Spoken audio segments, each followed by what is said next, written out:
ปีใหม่นี้หลายคนก็คงจะได้ปฏิทินไปดูฤกษ์งามยามดีที่หลวงปู่พระครูปฏิภาณธรรมทินได้พิมพ์มาให้ศรัทธาปูจานะเล่มละ40 บาทมีหลายคนหลายท่านอยู่ตั้งเจียงใหม่อยู่ตั้งเจียงไฮ้อยู่หลายพื้นที่โทรมาหาที่อาตมาท่านอาจารย์ส่งมาให้อีแม่กำบ่ได้กา ก็บอกว่าอีแม่เฮาไม่ใช่ต้นฉบับนะเฮาเป็นคนที่ช่วยเหลือหลวงปู่บ่ได้อีแม่ให้โทรไปหาที่หลวงปู่เนอะให้หลวงปู่เปิ้นส่งไปให้เปิ้นมีทีมงานอาตมาภาพนี้บ่มีอาตมาภาพจะรับผิดชอบดูแลที่ลำปางหรือว่าที่เชียงใหม่บริเวณที่พื้นที่ที่อาตมามักจะเดินทางไปอยู่บ่อยๆซึ่งพรุ่งนี้จะเดินทางไปเมืองลี้เนอะอำเภอลี้จังหวัดลำพูนอำเภอลี้อำเภอทุ่งหัวช้างอำเภอลี้นี่ก็เจ้าจะออกเดินทางตั้งแต่ตี 4 ครึ่งเนาะก็ไปถึงน่าจะถึงลี้ก็ประมาณ 6 โมง 7 โมงตอนช่วงเช้านั้นก็คงจะสดไปแอวหาโยมแม่สุกันธาโยมแม่สายทางบ้านหนองห้าบ้านแพะหนองห้าเนาะแล้วก็จะไปแวะวิทยุชุมชนคนเมืองลี้เนอะโยมคุณโยมอย่างวันนั้นเปิ่นโทรมาหาอาตมา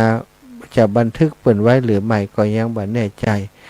เปิ่นก็ต้องการปฏิทินตัวแล้วก็อยากจะสนทนาอุจากัน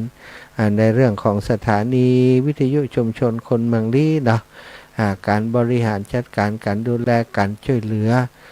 จากคลื่นสีขาวถ้าเป็นไปได้นะก็อยากจะทำกิจกรรมไปแอวหาพี่น้องเมืองลี้อีกสักครั้งหนึ่งเป็นการสนับสนุนจุนเจือช่วยเหลือสถานีเปิ้น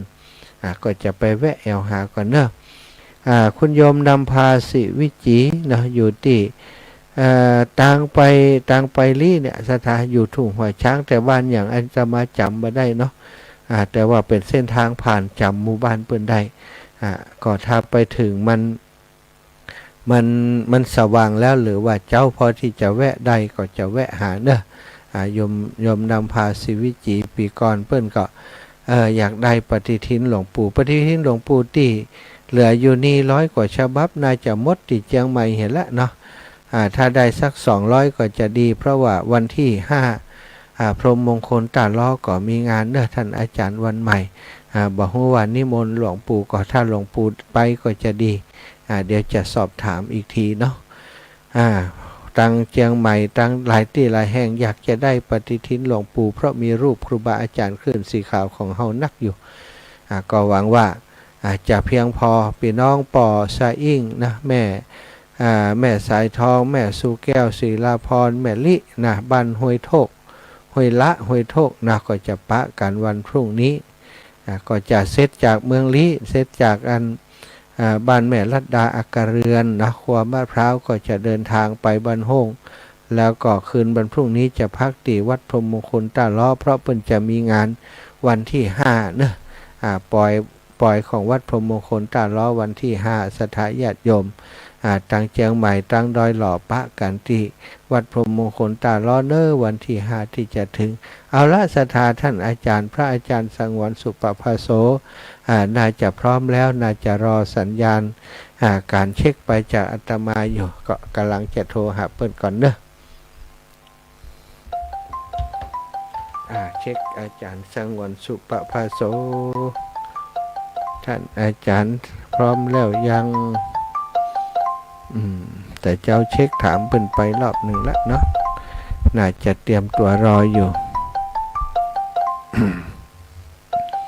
พระอาจารย์สังวรสุปภาโสเป็นพระนัก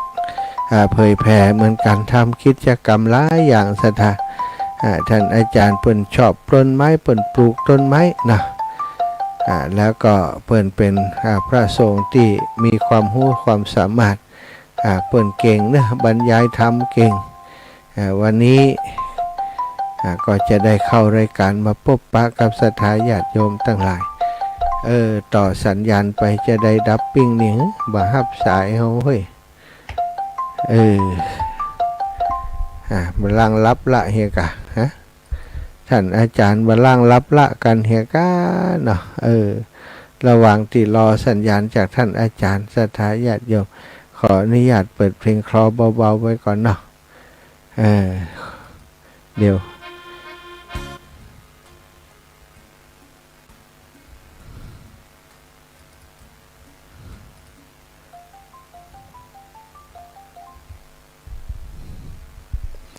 ท่านอาจารย์มาแล้วเนาะพร้อมแล้วท่านอาจารย์รับสายสาธุครับท่านอาจารย์ท่านอาจารย์สังวรสุปภาโสถวายความเคารพครับสัญญาณบ่เข้ามาสาธุถวายความเคารพครับท่านอาจารย์สัญญาณต่างท่านอาจารย์ยังไม่เข้ามาเอาใหม่โทรใหม่บาลังอยู่ในสถานที่ที่สัญญาณบ่เสถียรก้านี่ผมบ่ได้ยินเสียงท่านอาจารย์แต่ผมขออนุญาตโทรใหม่เนอะเริ่มโทรใหม่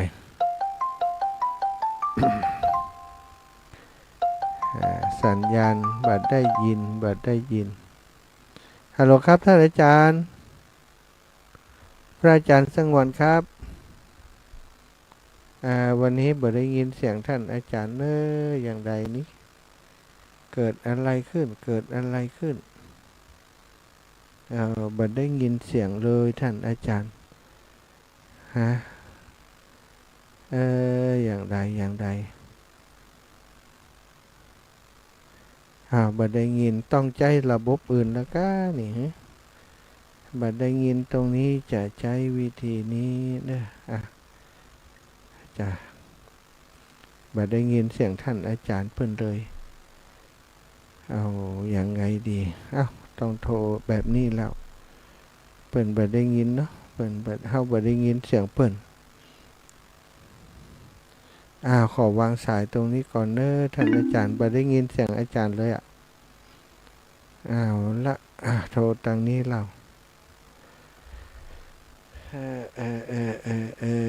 อย่างอะไรเกิดขึ้นปกติกระใจใดเนอะท่านอาจารย์ท่านอาจารย์ครับ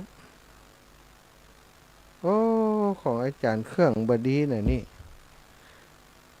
มันบ่ออกครับมันบ่ออกเลยอันนี้ขนาดโทรมือถือก็บ่ออกเอาใหม่เดี๋ยวขออนุญาตแป๊บนึงนะ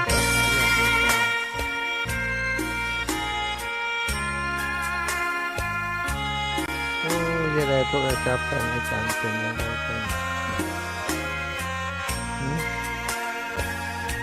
บ่ได้ยินเลยครับท่านอาจารย์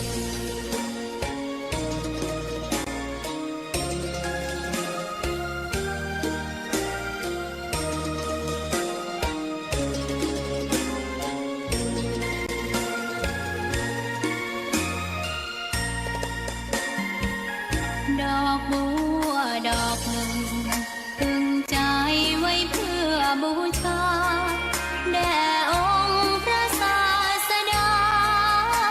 สัมมาสัมพุทธเจ้ามีความงามเงียบไม่เปรียบเทียบเขาเทียบเราใครมองไม่งามช่างเขาแต่เจ้าก็คือฮัลโหลครับอาจารย์ครับเสียงจะได้เสียงไลฟ์บ่ได้ยินเสียงอาจารย์ด้วยครับยึดถือความดีเป็นหลักใครรัก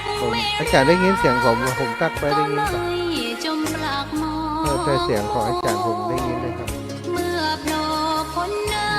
ำก็เห็นความงามเดี๋ยวผมขอลองโทรไลน์ผมตั้งได้ก่อนจะเอาโทรศัพท์เอาโทรศัพท์ไปเลยเป็นไงเสียงจะตั้งหน่อยอาจารย์ครับเดี๋ยวผมไม่มองว่าบัวงามเด่นอาจารย์พูดได้เลยครับได้เลยเนาะขอกราบคารวะท่านครูบาอาจารย์เนาะแล้วก็ขอเจริญธรรมจะเป็นสาธรรมิกแล้วก็เจริญพรมายังท่านผู้ฟังเนาะก็ไม่ออกศรัทธาที่ได้ฟังคลื่นสีขาวของสถานีวิทยุคลื่นสีขาวของคุณดารณีไปแต่จังหวัดทางเหนือเนาะแล้วก็ 28สถานีที่งานเหล่านี้ที่จะประสบความสำเร็จได้ก็มาจากความเสียสละของแต่ละปีโดยเฉพาะในวันนี้ก็เป็นวันที่คือว่าเป็นวันปีใหม่ก็แล้วกันเนาะวันที่2ก็สามารถจะอวยพรวันปีใหม่ได้สำหรับท่าน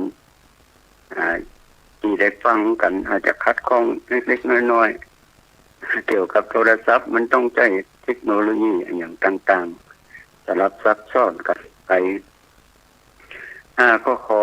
ให้ท่านผู้ฟังในรายการขึ้นสีขาวเนาะมีความสุขความเจริญสิ่งที่มันผ่านไป2567นั่น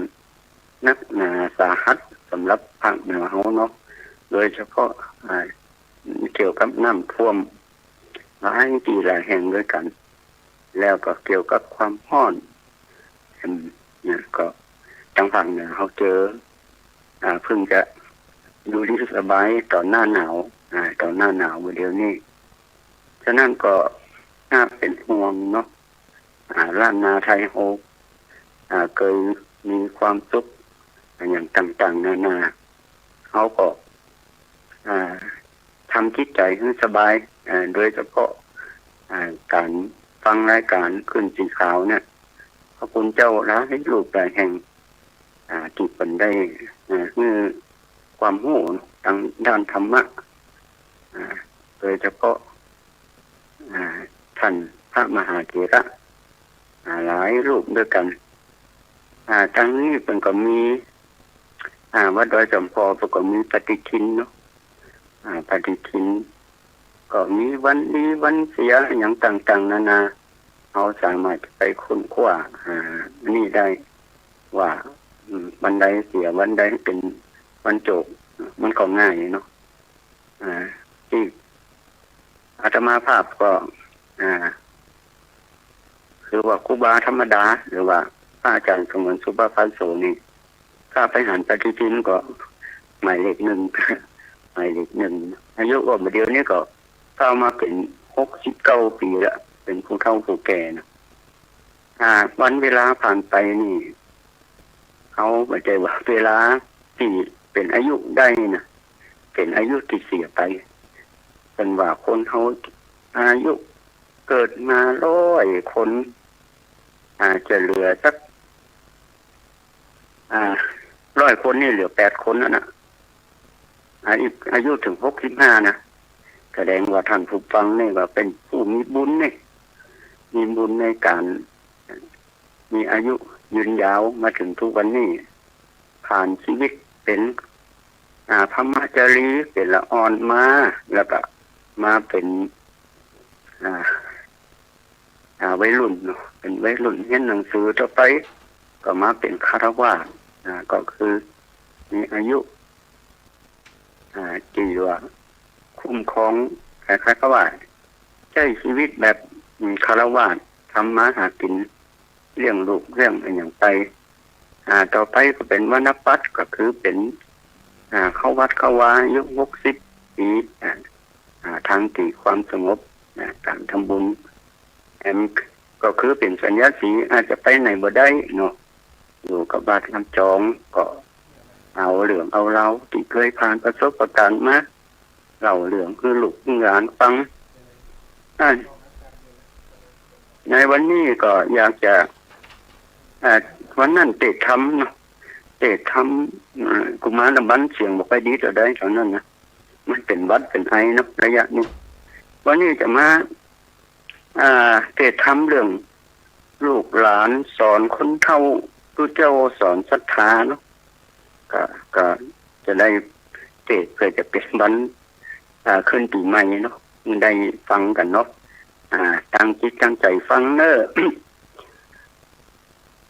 นะโมตัสสะภะคะวะโตอะระหะโตสัมมาสัมพุทธัสสะนะโมตัสสะภะคะวะโตอะระหะโตสัมมาสัมพุทธัสสะ นะโมตัสสะภะคะวะโตอะระหะโตสัมมาสัมพุทธัสสะสาวัชชยานิวุตตาปุสสติสาโธบุราสัมปุริสาทั้งหลายทั้งหญิงทั้งใจลำและอกเจ้าแก่แด่เท่าใจมานั่งเติบเต้าฟังธรรมนบน้อมนำข้าไว้จิตใจไปทั้งมูลบ่ฮือขาดทุนเกิดมาหนึ่งชาติมาพบนักปราชญ์จอมใจแต่งจิตใจทั้งมันโอดใจกันขันตีฟังดีๆที่ตูเจ้าเทศจังใดหูเหตุคำสอนถ้าใจเพื่อนควรอยากยุ่งเสสุนปุ่งเปปังมานั่งฟังปังเป่าเจ็บหัวเข่าแข้งขาเสียเวลาการจงการบ้านมานั่งคนดันเจ็บหลังเจ็บเอวโบหูเนเนวธรรมเทศบอกเข้าใจเหตุให้ดีฟังเป็นพิธีลวงหลอกงอกเพื่อนถามบอกไปว่าฟังธรรมบ่ได้จนจำคำสอนสักขอปอกแก้วแม่คำอุ้ยปันอุ้ยปอมาแปลงหน้าจอเมื่อลูกหลานทำเนี่ยหน้าบ่งามดุดาเยาหาว่าละอ่อนอวดลุกอวดมูเลยบ่ได้อูเรื่องสินกินตานลูกหลานทำคันเบื่อหน่ายมันเข้ากายโมหะตัณหาวิชาปิดบังของหัวมุดกุมสติปัญญาอายุติกาเกือบร้อยมีหมอน้อยนำนา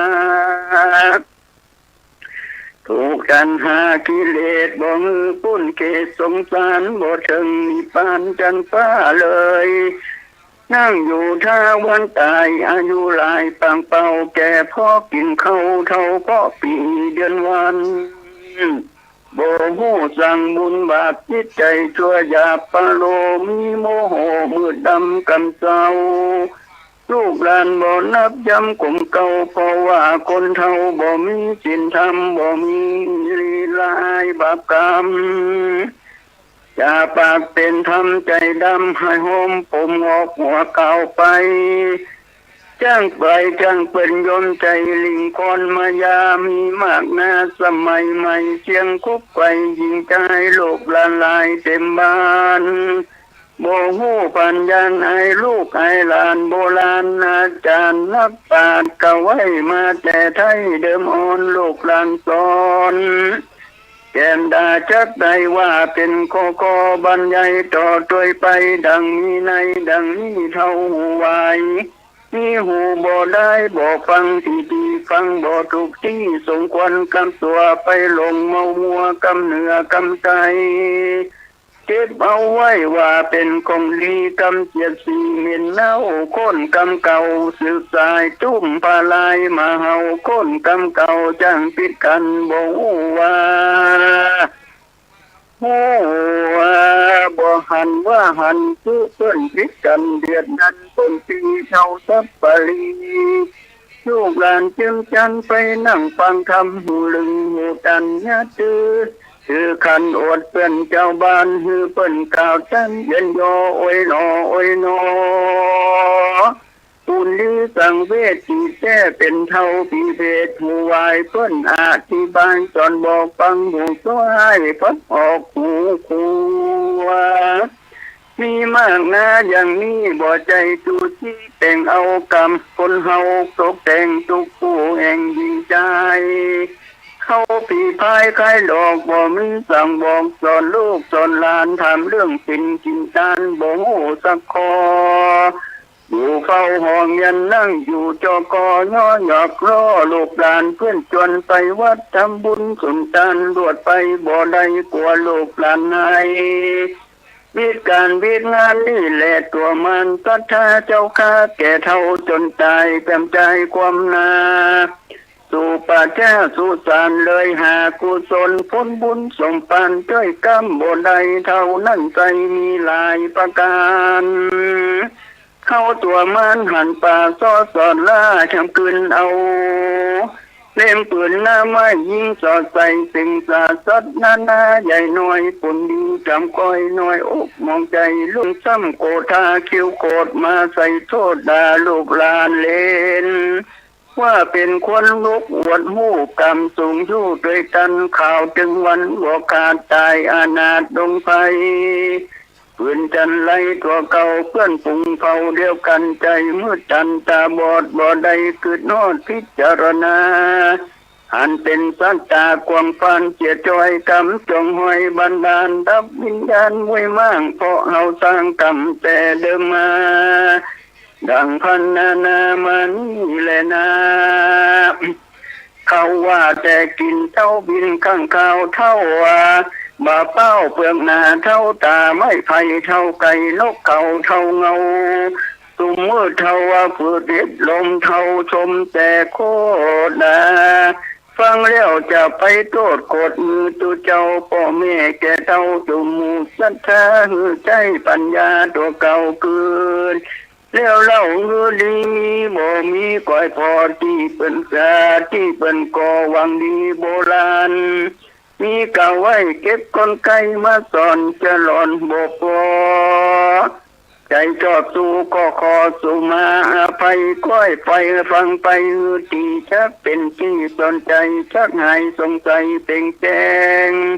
ผู้ตามเองเหตุผลป้าตัวตนมืดบอดหูเจงจอดปัญญาคนมนุษย์เฮานา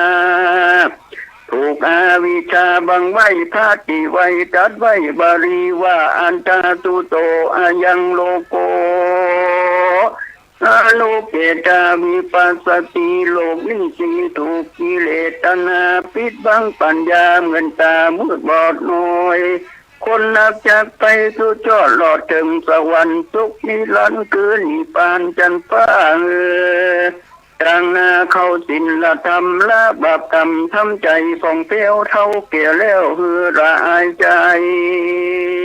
มีจิตเมตตาภาวนาไปเที่ยวตามแนวในพระพุทธเจ้าจักได้ชื่อว่าเท่าโพธินิพพานเข้าลูกหลานไว้เท่าใครเปื่อนมาลายเท่าตายไปบ่เน่าเท่าเปื่อนเล่าวัดอ้างเข้ารวมสร้างวัดว่าเท่าถือศีลภาวนากลางพรรษาวันศีลวันพระเท่าเลิกพระสุราอย่ามูสาคิงหาดายอจุหลงล่อมายาอย่าเป็นเท่าแห้งเท่ากาเท่าปารามาเอาตุ่มลูกเจ้าจิ้มจังปากจะดังงนงานคนแก่เท่าปากหวานลูกหลานฮักคนเท่าปากแซมปากนักลูกหลานลำคันห่วงออกซุ้มสันไอเพื่อนเจ้าบ้านลูกหลานบ่ยานยำเกงอูนักเลงกับกอกอูกอกหลอกนอกศีลธรรมลูกหลานแนะนำมานี่บ่ใจจุตีนี้ละคุณมันไกลสุนกรรมบ่เก่าภัยบ่เอามาเล่าสืบสานคนดิบสอนน้อยนานลูกหลานสอนคนแก่เท่าดูเจ้าสอนก็ออกไม่ออกศรัทธามันก็มีดังกล่าวมานี่แหละนะพ่อแม่เอาสันทาหนุ่มแก่ทุกผู้พ่อแม่ยิ่งใจอย่าอยู่ดอมได้ปังเป่าฮือคือเราสังขารนั่งเหี่ยวยานะโคตรหูเสียงอู้ฟูบอกพอดังสติสตังลืมหลังลืมนารออยู่ทาวันตายนี่ควนควายกินตานใจใจบุญจากใดห้องหุ่มนาตุ้งมาฝ่ายมรณะตายจากจักบ่ได้ทุกข์ยากเวทนาเข้าสู่วัดวาฟังธรรมอาบน้ำกันว่าถึงซ้ำถือว่าอาบน้ำฟังธรรมแก้วรัตนาสามดวงประจำเป็นสะเปาคำน้ำสู่ยังแก้วสุกเลี้ยวคือพระนิพพานเทศมานานจบยังเท่านี้แสดงเก่าที่แก่เวลานี้ที่ดังกิยาสังวันนาวิเศษจากห้องเหตุธรรม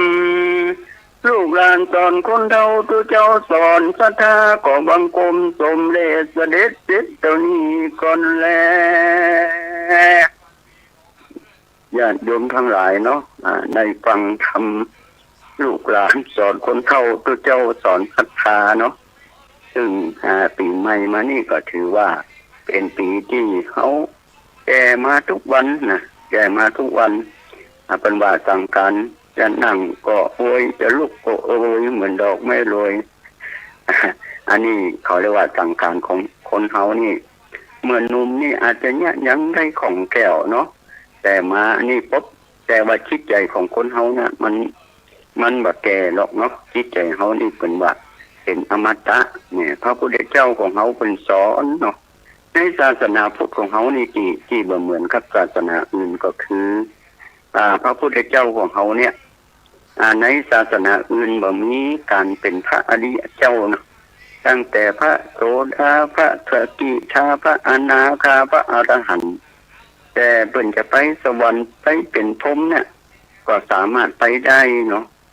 พระพุทธเจ้านี่เป็นผู้เป็นวิทยาศาสตร์ทางจิตใจเนาะ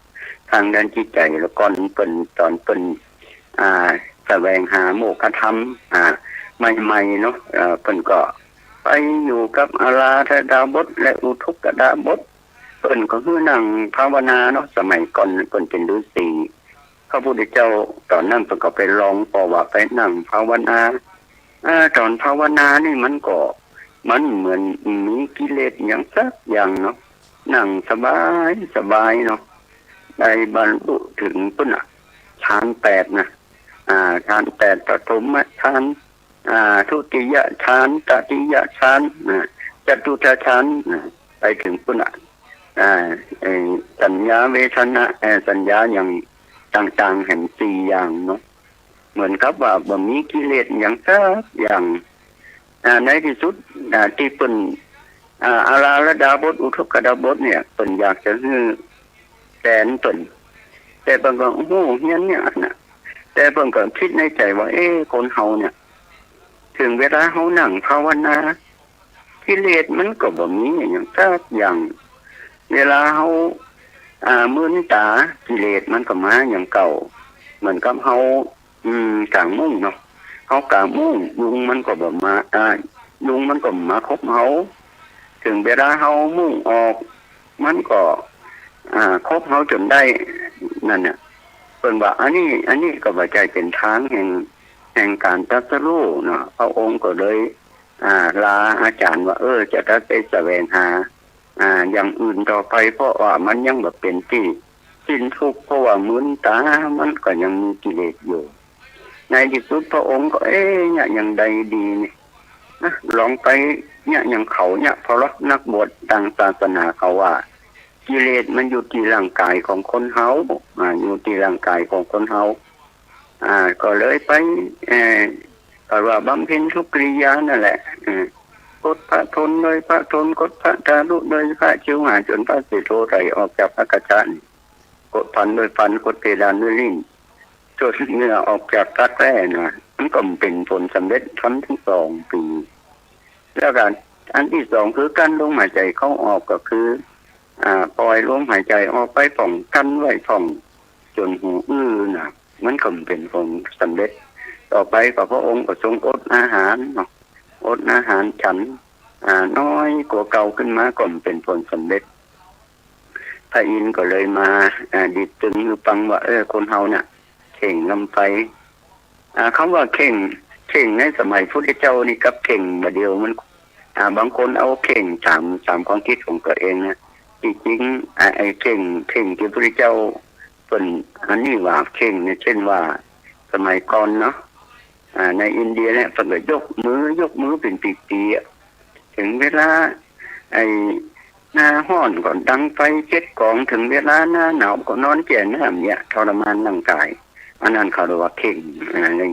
เข่งแต่ว่าพระพุทธเจ้าก็เลยมาพระอินทร์ก็เลยมาแสดงดีซึ้งว่าถ้ามันหย่อนยานเกินไปมันก็เสียงบันทังถ้ามันเก่งลงไปมันก็จะทำให้เสียงพินหรือว่าคึงมันขาดได้เนาะขาดได้เลยพระองค์ก็เลยมาบำเพ็ญทางจิตเนาะบำเพ็ญทางจิตก็หมายถึงว่านั่งภาวนาใจจนโปริมฝั่งแม่น้ำเนรัญชลาเนี่ยในที่สุดเพราะจริงๆบางผู้บางคนว่าการทำความดีในพุทธศาสนาเนี่ยเขาบอกมีเงินเขามีทองเข เขาจะทำความดีในพุทธศาสนาได้ก็พระพุทธเจ้าท่านตันพระพุทธเจ้าตอนเป็นเจ้าชายสิทธัตถะเปิ่นมาได้เอาทรัพย์สมบัติไปนะ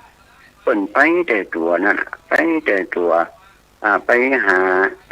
ที่การจะบรรลุธรรมในที่สุดพระองค์ก็ได้บรรลุปุเพนิวาสานุสติญาณรู้จักระลึกชาติได้นะที่มันมีกำหนดอย่างเขาจะศึกษาเรื่องคำข่าวต่างๆเจ้าหงหินก็ดีเจ้าสุวัตนางมัวคำก็ดีเรื่องต่างๆเนี่ยหรือว่าเรื่องมหาเวสสันดรชาดกตั้งแต่นั่นน่ะตั้งแต่เวสสันดรชาดกตั้งแต่เป็นวัดน่ะมันก็มาจากการระลึกชาติของพระพุทธเจ้าแหละกว่าปุเพนิวาสานุสติญาณเป็นระลึกชาติยังบ่มีกำหนดนะยังบ่มีกำหนดหมายก็ว่าไปเป็นล้านจากเป็นก็สามารถจะจำได้หมดจากนั่นเป็นชื่ออะไรยังจนทำมายังเขาว่าคนเขาทุกวันนี้ที่เขาฝันเนี่ยเวลาเขาฝันเนี่ยตอนเขาฝันเนี่ยก็มันจะจำได้เนาะตื่นมาลืมหมดแต่ว่าถ้ามาจากปัญญาญาณหมายก็มาจากการภาวนามาจากจิตบริสุทธิ์เนี่ยมันจะบ่ลืมมันจะจำได้หมดว่ามันจะบ่ผิดเพี้ยนเลยเนาะนี่ว่าจะทุกปัจจัยเนี่ยรู้จักการจุติและเกิดของสัตว์ทั้งหลายก็หมายถึงว่าต้นมันจะหู้ต้นอย่างเดียวนะหู้คนอื่นด้วยนะคนอื่นคนเนี่ยก่อนที่มันจะมาเป็นคนเนี่ยมันมาเป็นอย่างมาก่อนนะคนเฮาถึงว่าเนี่ยเป็นว่าที่คนฟังธรรมนั่นแหละคนฟังธรรมพุทธเจ้าไปเทศน์โอ้คนที่หนึ่งแงนดูเดือนดูดาวสนใจพุทธเจ้าจะเทศน์อย่างก็ดูไปทางพุทธไปทางเดือนทางดาวคนที่สองก็พระพุทธเจ้าเทศน์กับมือเขี่ยไปเขี่ยมาคนที่สามก็ชอบเขาเรียกว่าที่ข้างเปลี่ยนต่างๆเนี่ยพระอานนท์เลยถามพระพุทธเจ้าว่าคนนี้มันเป็นจังไดอดีตชาติเป็นจังไดพระพุทธเจ้าบอกกับท่านว่าคนที่หนึ่งที่มันแงนดูเดือนดูดาวเพราะว่ามันเคยเป็นหมอดูเดือนดูดาวมาก่อนว่าดาวนั่นมาจนดาวนั่นเป็นอย่างนั้นอย่างนี้มันเป็นนิสัยเก่านะขอประวัตินิสัยเก่าแล้วก็อันที่สองก็คือบางคนก็เอามือเขี่ยไปเขี่ยมากันว่าเคยเป็นไก่มาก่อนไก่มันก็ยุ่มเป็นที่นะมันชอบเขี่ยนั่นเขี่ยนี่เขี่ยใบไม้เขี่ยนั่นน่ะมันเคยเป็นไก่มาก่อนอันที่สามก็คือมันจะได้ขี้ข้างเพื่อนก็เพราะว่ามันเคยเป็นลิงหรือว่าอีวอกมาก่อนนะโ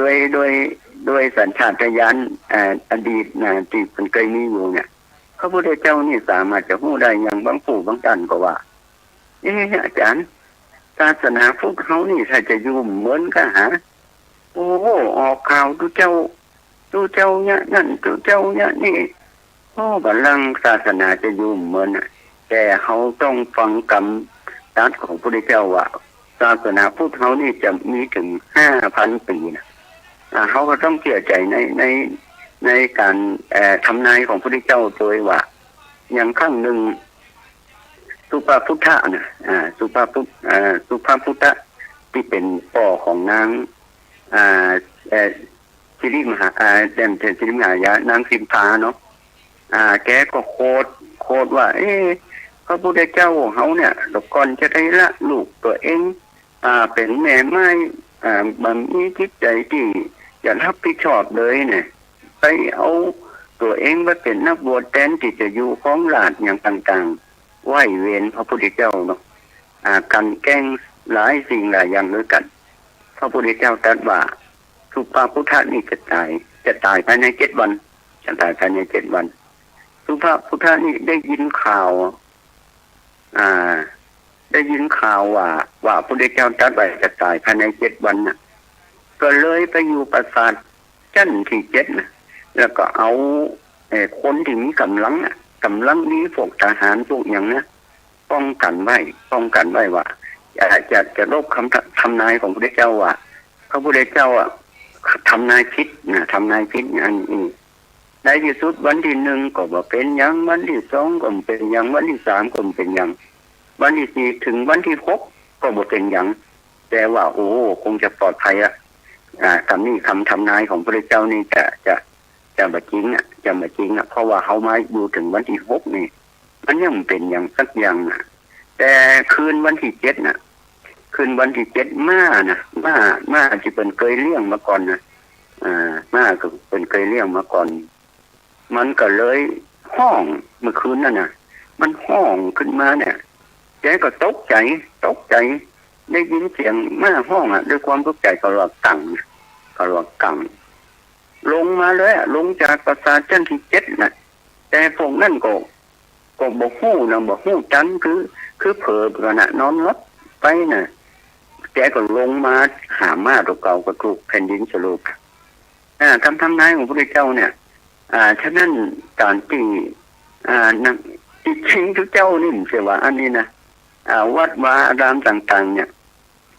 กำแพงมันจะดูดกิเลสนะทุกเจ้าวันมาค่ำเป็นพระอริยเจ้ามันก็มีกิเลสเหมือนกับเจ้าบ้านนี่แหละก็เพียงแต่ว่ามีพระวินัยนะมาเป็นผู้บังคับบ่ได้ที่ทุกเจ้าเป็นเนี่ยอย่างบ่ได้ก็เพราะว่ามีพระวินัยกับกฎหมายบังคับไว้นะเขาเรียกว่าโลกวัชชะบางผู้บางคนก็ไปเข้าใจว่าโลกติเขียนอย่างนั้นอีกจริงความหมายจริงๆก็ถ้าเนี่ยอย่างผิดกฎหมายนั่นแหละผิดกฎหมายนะใครว่าเป็นโลกวัชชะปณติวัชชะก็คือทุกเจ้าเนี่ยมันก็มีกฎแห่งตัวหนึ่งก็คือปณติวัชชะก็คือเจ้าบ้านเนี่ยบอกผิดแต่ทุกเจ้าเนี่ยผิดเช่นเจ้าบ้านไปอวดว่าผมเนี่ยเป็นพระศรีอริยเมตไตรผมเนี่ยได้ฌาน4แล้วเนอผมเป็นพระอริยเจ้าถ้าเจ้าบ้านว่ามันผิดนะแต่ถ้าทุกเจ้าว่าก็ได้นะถ้าทุกเจ้าว่าเนี่ยมันถือว่าผิดเป็นปณติวัชชะฉะนั้นทุกเจ้าผู้นายที่เป็นอยู่ตามวัดตามวาต่างๆเนี่ยก็ถือว่าเป็นผู้ที่ต้องระวังตัวอย่างที่สุดว่าเพราะว่าเดี๋ยวนี้สื่อต่างๆนะแท้ที่จริงสมัยพระพุทธเจ้าผมมีหมดเรื่องนี้อันพระพุทธเจ้าไปตั้งพระวรีน่ะเป็นผู้ตัดสินทางพระวินัยเช่นว่าตัวเจ้านี่ไปญาติอย่างนี้โทษถึงไหนโทษถึงไหนต้นจะจัดการกันไปนี่นะต้นมันต้องไปออกข่าวออกอย่างออกข่าวออกอย่างอันนี้มันก็มีมาตั้งแต่โบราณนะกิเลสมันหมดสมัยมันมีทุกสมัยแต่พวกเขาก็เหมือนต้นไม้เนาะต้นไม้ถ้าหน่วยใดมันหล่นมาเนาะถ้าเป็นหน่วยที่มันแบบนี้เขาก็ต้องเอาไปเวลาเขาเก็บเงินใหม่เขาก็เก็บเอาเงินดีๆไว้เนาะบางทีก็ข่าวต่างๆก็ไม่ได้เอาประวัติของครูบาศรีวิชัยก็ดีเนาะประวัติของหลวงปู่มั่นก็ดีนะไม่เคยเอาออกสักเตือไม่เคยเอาพระที่มีชื่อมีเสียงต่อสู้กับศาสนาของเขาเนาะอย่างพระที่เป็นอยู่ประเทศอินเดียเป็นต่อสู้เกี่ยวกับสถานที่ประสูติตรัสรู้และปรินิพพานน่ะเขาไม่รู้จักตนแต่เป็นต่อสู้มานะฉะนั้นญาติโยมที่ได้ฟังรายการธรรมะเนี่ยก็เป็นสิ่งที่ดีที่งามการได้หันพระคุณเจ้าก็ถือว่าเป็นบุญแล้วการได้ฟังธรรมนะถ้าเราฟังธรรมตั้งใจฟังที่เพิ่นเทศเรื่องอะไรอย่างตั้งใจทำเขาก็ได้บุญละนะเขาว่าได้บุญที่เขาได้ฟังธรรมที่เป็นได้เทศกันเนี่ยโอ้สิ่งเหล่านี้เป็นสิ่งที่บ่เคยเกิดขึ้นมาก่อนนะแล้วก่อนสมัยเก่าเพิ่นก็มีเหมือนกันนะที่เพิ่นออกสถานีวิทยุอย่างหลวงพ่อเจ้าคุณท่านมหาทรัพย์และท่านพระมหากำมลเนี่ยที่วัดสวนมะกอยนะเป็นออกรายการวิทยุนะแต่เพิ่นก็มีจดหมายถามตอบประกาศตอบปัญหาทั้งสถานีวิทยุต่างๆเนี่ยแต่ว่าที่ได้เป็นลักษณะของอย่างนี้เพิ่งจะเกิดมีนะเพิ่งจะเกิดก็มีเนี่ยมันก็ใช่ค่ะหรือว่าใช่เทคโนโลยีสมัยใหม่ต่างๆนี่หลายสิ่งหลายอย่างสลับซับซ้อนเนาะสลับซับซ้อนถ้าพระคุณเจ้าบ่มีความรู้ในเรื่องเทคโนโลยีเนี่ยหมู่เขาก็ไม่ได้ฟังกันละมันมาจากความเสียสละโดยเฉพาะท่านผู้อภิวัฒนวิกรมซึ่งเป็นเจ้าของขึ้นสีขาวเนี่ยเพิ่นก็ เสียสละเนาะ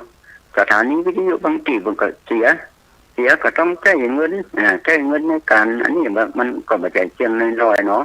คณะศรัทธาญาติโยมก็เป็นหน้าบุญของท่านผู้ฟังนะท่านผู้ฟังที่ได้ฟังรายการของทุกเจ้าทุกนายแล้วก่อนอาตมาเคยออกสถานีวิทยุเหมือนกันนะดีเจคนนั้นงงเหมือนกันว่าทุกเจ้าเนี่ยว่าทุกเจ้าออกสถานีทุกเจ้าจะเปิดเพลงจะเปิดเพลงเหมือนกับสมัยก่อนวิทยุชุมชนมันก็ดังกันเนาะมันก็มีดีเจต่างๆเปิดเพลงกันแต่เดี๋ยวนี้รู้สึกว่าจะบอกใครนี้จะได้จะมีความนิยมก็อาจจะด้อยไปแต่ว่าสถานีของทุกเจ้านี่กลับได้รับความนิยมกลับได้รับความนิยมก็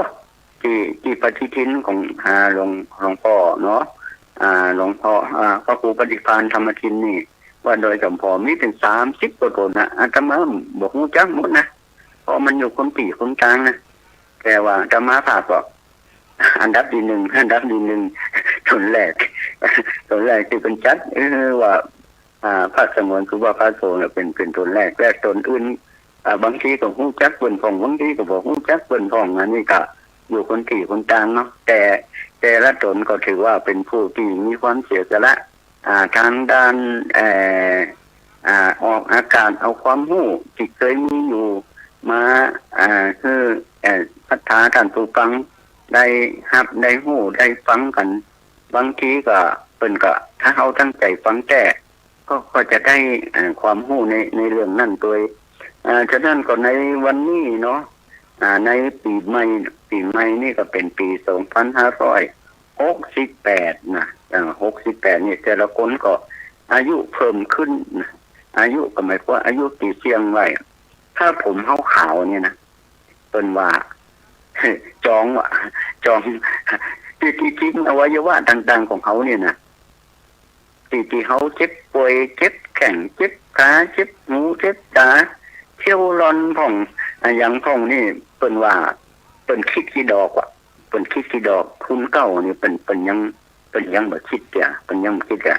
แต่เดี๋ยวคนเดี๋ยวนี้อายุยืนนะอายุยืนแล้วก็คนหนุ่มมีน้อยเนาะคนหนุ่มมีน้อยคนผู้สูงอายุนี่นักขนาดสมัยเก่านี่คนหนุ่มเนี่ยโอ้สมัยเก่านี่ศพตัวเจ้าเนี่ยแทบจะแบบนี้แทบจะแบบนี้เพราะว่าสมัยเก่าเนี่ยตัวเจ้าคนอายุมาถึง30ก็ซื้อกันหมดแบบเดียวนี่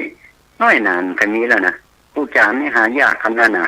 ผู้จานนี่หายากสมัยเก่านี่โอ้ตอนน้อยตอนนั้นมีพระเลอะที่เจอนะส่วนมากก็เป็นเน้นแต่ส่วนมากก็เป็นผู้เจ้ากลัวเป็นผู้เจ้าเหมือนกันนะสมัยก่อนกูบ้าก็คิดตัวเองว่าเขาเป็นจุ้งลุงเนี่ยโอ้ใครจะมันน่ากลัวมากเลยนะเดี๋ยวนี้ที่เขากลัวก็มาเจอนะกลายเป็นจุ้งลุงไปละกลายเป็นจุ้งลุงไปอ่ะแล้วความวิตกกังวลของคนเนี่ยนะความทุกข์ของคนมาจากความวิตกกังวลเช่นว่าวิตกกังวลเกิดเขาแก่เขาจะอยู่อย่างไรนี่ถ้ามีลูกมีหลานดูแลเนี่ยเขาว่าความวิตกกังวลเป็นบ่อเกิดของความทุกข์ถ้าเขาวิตกกังวลเขาก็อยู่กันได้คนว่าคนเขาอายุแก่แล้วมีความสุขว่าคุณว่าอายุแก่แล้วมีความสุขเป็นละอ่อนก็มีความสุขอายุแก่ก็มีความสุขอย่างญาติโยมที่ได้ฟังรายการธรรมะเนี่ยก็เป็นความสุขอย่างหนึ่งเป็นความสุขทางด้านจิตใจของเขาได้ฟังดูเจ้าเนาะ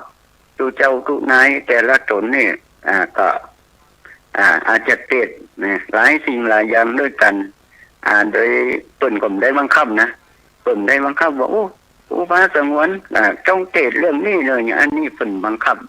เขาว่ากรรมเป็นว่าฟรีสไตล์เป็นว่าฟรีสไตล์แล้วแต่จะเตะแต่มีอย่างหนึ่งเป็นว่าจะไปขายวัตถุมงคลว่ะเป็นว่าจะไปขายวัตถุมงคลแต่ว่าถ้าชักชวนคือทำบุญได้แต่จะไปบังคับเป็นได้นะสมมติว่าชาติคนน่ะโยมอาตมาขอเป็นเจ้าภาพนั่นเนอะ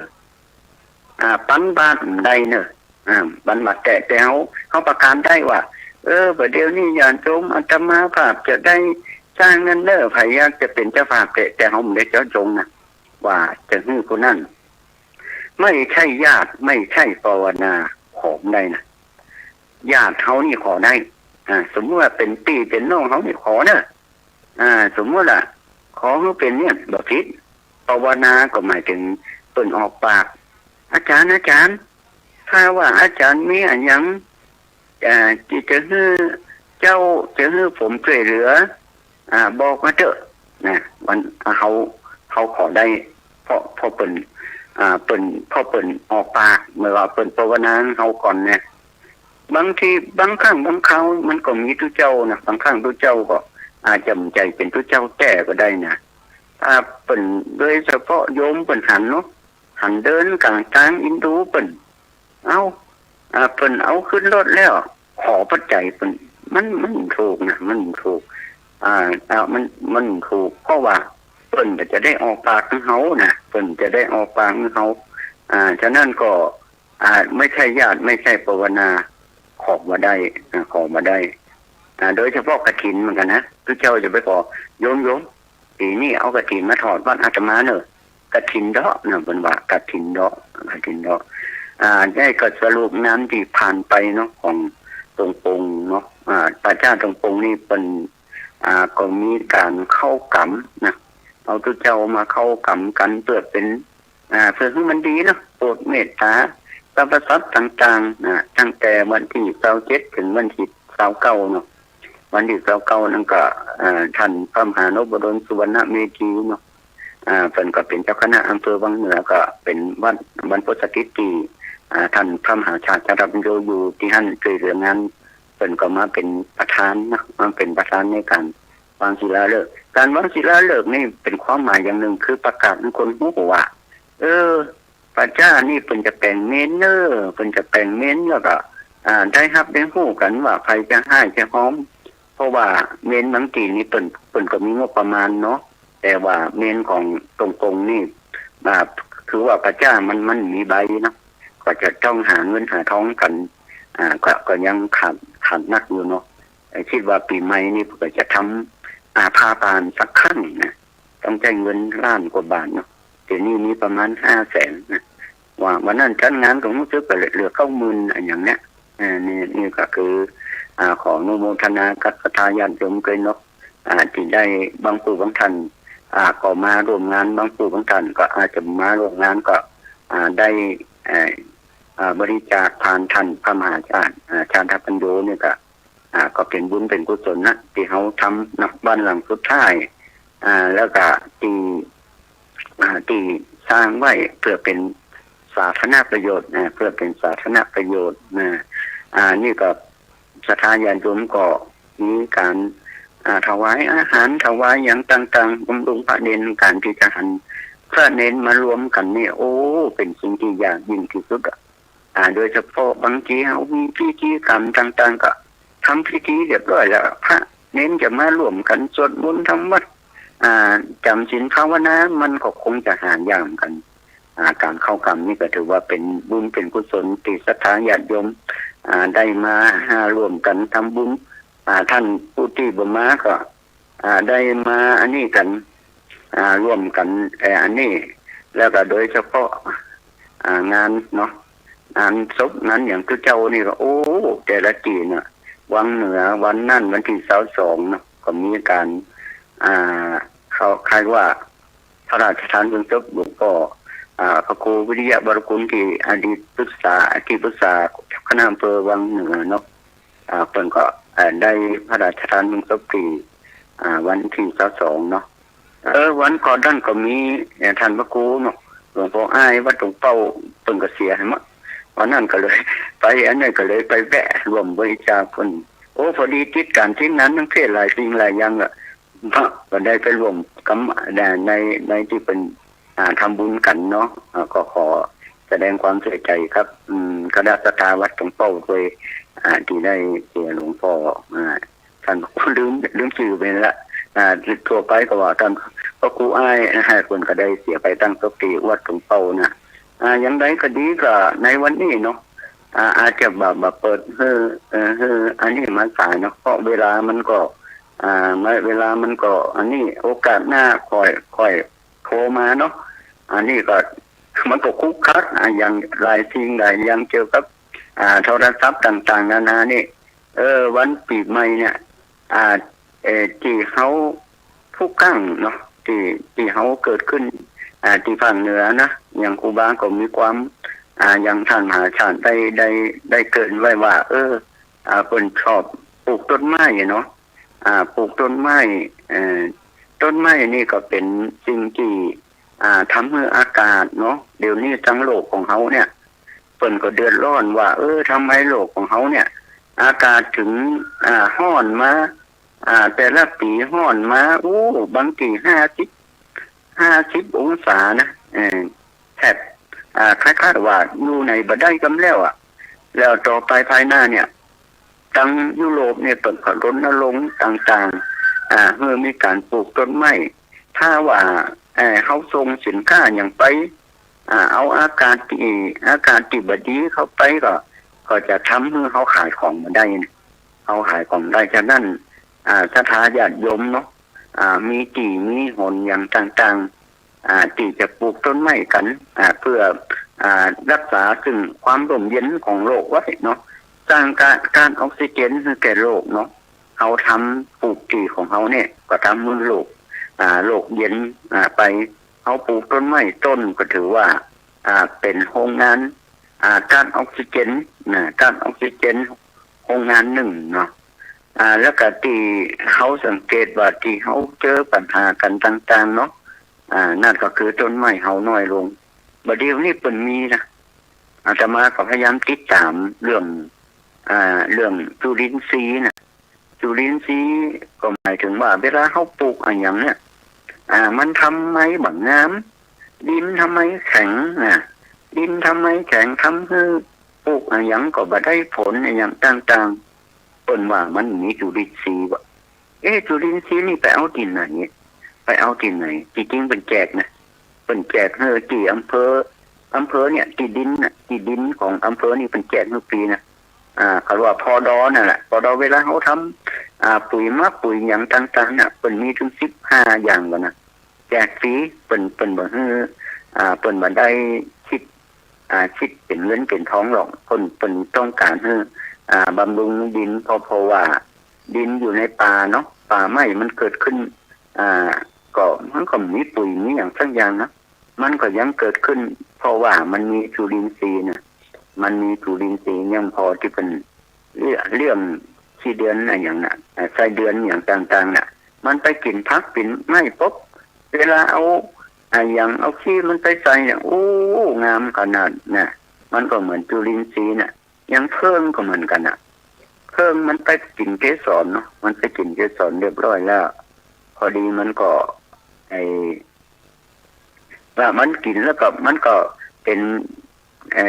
เขายังไปกินเกสรนะทำไมเขาต้องไปกินน้ำเพิ่งนี่เขาเรียกว่าจุลินทรีย์นี่มันทำให้แม้แต่ปุ๋ยเคมีเนี่ยมันก็กินได้นะกินได้แล้วมันก็สุมาเด้อมันถ่ายลงมามันกลายเป็นแอมโมเนียว่ะต้นไม้ก่อนได้กินได้เต็มภาคภูมิเนี่ยฉะนั้นในหลวงก็เข้าเป็นถึงย่ำนักย่ำหนาว่าบำรุงดินเนออาจจะไปหืดดินเปยเนออาจจะต้องเอาใบไม้ใบหยางมาทับถมกันเพื่อจะสร้างดินใหม่สร้างให้ความอุดมสมบูรณ์ต่างๆเนี่ยในหลวงรอเก่านี่เป็นผู้ที่แม้แต่คนทางประเทศทั่วโลกเปิดยอมรับว่าในหลวงรอเก่าเนี่ยเป็นผู้ที่อันนี้ก็วันนี้ก็ขอจบรายการนี้ก็ขอในวันปีใหม่ของท่านจะคิดจะปรารถนาอย่างไรก็ส่งความปรารถนาชื่อพระสัจจะสัพพโสกสัพพโรคสัพภัยสัพพอันตรายหลายประกอบด้วยอายุวนะสุขภาระปฏิภาณธนาสารสมบัติชั่วการณา